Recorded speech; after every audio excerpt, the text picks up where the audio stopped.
ఆంధ్రప్రదేశ్ రాష్ట్రంలో ఆఖరి నిమిషంలో రాష్ట్ర రాజకీయాల్లోకి వెళ్ళడమే కాకుండా తెలంగాణ రాజకీయాలన్నింటినీ కూడా అర్ధాంతరంగా వదిలిపెట్టి ఆంధ్రప్రదేశ్ రాష్ట్రంలో రాష్ట్ర శాఖ అధ్యక్షురాలుగా బాధ్యతలన్నీ తీసుకున్నటువంటి వైఎస్ షర్మిల. అయితే వారిని వైఎస్ కుటుంబానికి సంబంధించిన వ్యక్తిగా కాకుండా మెరిసిమల్లి అనిల్ కుమార్కి సంబంధించినటువంటి షర్మిలగాని చాలామంది పిలవడానికి ఇష్టపడతారు. అంచేత వారు ఆఖరి నిమిషంలో ఆంధ్రప్రదేశ్ రాజకీయాల్లో ఎంటర్ అయిన తర్వాత కాంగ్రెస్ పార్టీ అధ్యక్షురాలుగా ఎప్పుడైతే బాధ్యతలు తీసుకున్నారో అప్పుడు చంద్రబాబు నాయుడికి సంబంధించినటువంటి ఎజెండా ఏదైతే ఉందో ఆ ఎజెండాని ప్రత్యక్షంగా అమలు చేయడానికి ప్రయత్నం చేయటం అనేది మనం ఇంతకాలం చూస్తూ వచ్చాం.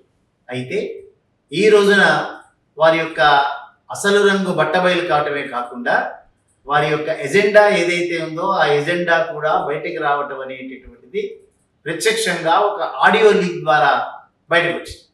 ఆ ఆడియో లీక్లో ఉండేటటువంటి సమాచారం కనుక మనం చూస్తే ఆంధ్రప్రదేశ్ మన్యం ప్రాంతంలో ఉండేటటువంటి పాడేరు నియోజకవర్గానికి సంబంధించిన అసెంబ్లీ ఎన్నికల్లో వంతల సుబ్బారావు అనేటటువంటి కాంగ్రెస్ పార్టీకి సంబంధించిన నాయకుడు గడిచినటువంటి కాలంలో తను ఒక ఎమ్మెల్యే సీట్ ఆశించడమే కాకుండా ఎమ్మెల్యేగా కంటెస్ట్ చేయాలని ప్రయత్నం చేయటం, ఆఖరి నిమిషం వరకు వారికే టికెట్ అలాట్ చేసేటటువంటి ఆ ఇన్సూరెన్సెస్ అన్ని ఇచ్చిన తర్వాత కూడా ఆఖరి నిమిషంలో వైసీపీ పార్టీ నుంచి జంప్ జిల్లాని ఒక ఆయన ఎవరైతే బుల్లిబాబు అనేటటువంటి వ్యక్తి అందులో చేరటం, సో టికెట్ వారికే కన్ఫర్మ్ చేసిన తర్వాత వంతల సుబ్బారావు కాంగ్రెస్ పార్టీ రెబల అభ్యర్థిగా పోటీలో పాడేరు నియోజకవర్గం నుంచి ఉన్న తర్వాత నిన్ననే షర్మిల గారు అధ్యక్షురాలి హోదాలో వారికి టెలిఫోన్ చేయటం, సో ఆ ప్రాసెస్లో వారు మాట్లాడినటువంటి మాటలు ఏవైతే ఉన్నాయో ఇది తప్పనిసరిగా చంద్రబాబు వదిలిపెట్టినటువంటి బాణమే షర్మిల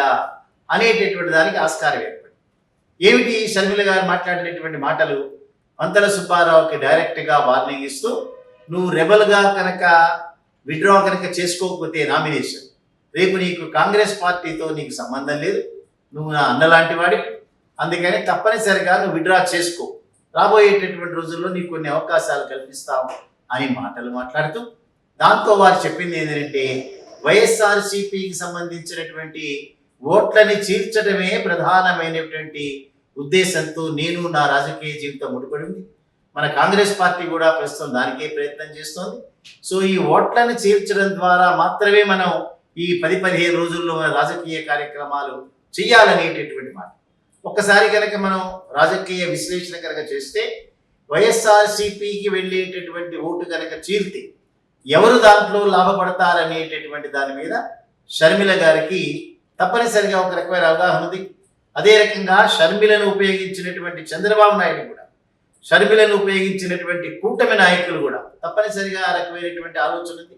అందుకనే కొడుకు పెళ్లి నిమిత్తం పెళ్లి అనేటటువంటి ఒక కార్యక్రమాన్ని ఉదాహరణ వేసుకుని అనేక మంది రాజశేఖర రెడ్డి గారికి సంబంధించిన శత్రువులతో వైఎస్ షర్మిల, అదే రకంగా వైఎస్ సునీత చేతులు కలపడం, తెల్లారి లేస్తే సాయంత్రం వరకు కూడా వివేకానంద రెడ్డి హత్య మీదనే మాట్లాడారు. తెలంగాణ రాజకీయాల్లో దాదాపు సంవత్సరం పైచిలుకు ఉన్నప్పుడు ఎక్కడా కూడా వైఎస్ వివేకానంద రెడ్డికి సంబంధించిన హత్య మేటర్ మీద కానీ లేదా అసలు ఆంధ్రప్రదేశ్ రాజకీయాల మీదనే మాట్లాడినటువంటి షర్మిల తెలంగాణలో కేసీఆర్ని వారి యొక్క కుటుంబాన్ని అనరాని మాటలని మాట్లాడిన తర్వాత గడిచినటువంటి దాదాపు 3-4 నెలల కాలంలో అదే లాంగ్వేజ్ ఉపయోగిస్తున్నారు. సో దానిలో లాంగ్వేజ్ ఉపయోగించడమే కాకుండా రాజకీయ పరమైనటువంటి ప్రయోజనం ఏమిటా అని చూస్తే వైఎస్ జగన్మోహన్ రెడ్డి గారిని ఓడించడం, వైఎస్ జగన్మోహన్ రెడ్డి గారికి వైఎస్ వివేకానంద రెడ్డి హత్యతో ఏదో ఒక రకమైనటువంటి సంబంధాన్ని ఏర్పరచడం, సో న్యాయానికి నేరానికి మధ్యలో జరిగేటటువంటి పోరాటంగా ప్రస్తుత ఎన్నికలను చిత్రీకరించడం. నేరం చేసినటువంటి వ్యక్తి ఎవరు అనే దాని మీద అవగాహన లేదు. సో నేరం చేసినటువంటి వ్యక్తికి సంబంధించిన ఆధారాలు ఆమె దగ్గర లేవు.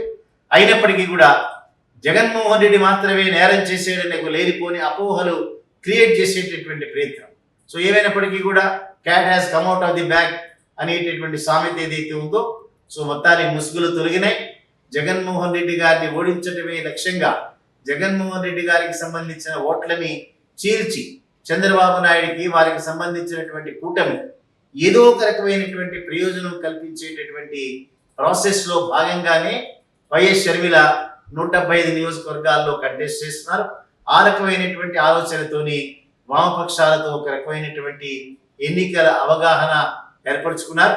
సో అంచేత మొత్తం రాష్ట్రంలో వైఎస్ జగన్మోహన్ రెడ్డి గారికి, చంద్రబాబు నాయుడు గారికి, చంద్రబాబు నాయుడుకి సంబంధించిన అనేక మంది వ్యక్తులకి మధ్యలో జరిగేటటువంటి పోరాటంగానే దాన్ని మనం చూడాలి. అందుకే ఆంధ్రప్రదేశ్ రాష్ట్రాల్లో విద్యులైనటువంటి ఓటర్లందరూ కూడా ఈ సూక్ష్మాన్ని ఖచ్చితంగా తెలుసుకోవాలి. ఇవాళ ఏదైతే ఒక ఆడియో లీక్ ద్వారా ఏదైతే వారిని అనరాని మాటలంటూ బ్లాక్మెయిల్ చేసేటటువంటి పద్ధతికి వైఎస్ షర్మిల ఎక్కడైతే దిగజారిందో, సో ఆ వైఎస్ షర్మిల చెప్పినటువంటి మాటల్లో కూడా జగన్మోహన్ రెడ్డి గారి ఓటు బ్యాంకుని చీల్చడమే మన యొక్క ప్రధానమైన కర్తవ్యం చెప్పడం ద్వారా చంద్రబాబు నాయుడు అనగా రాజకీయం ఏదైతే ఉందో, సో ఆ రకమైన దిగజారినటువంటి రాజకీయాలకి ఇవన్నీ పరాకాష్ట అని చెప్పడంలో ఏమాత్రం సందేహం లేదు.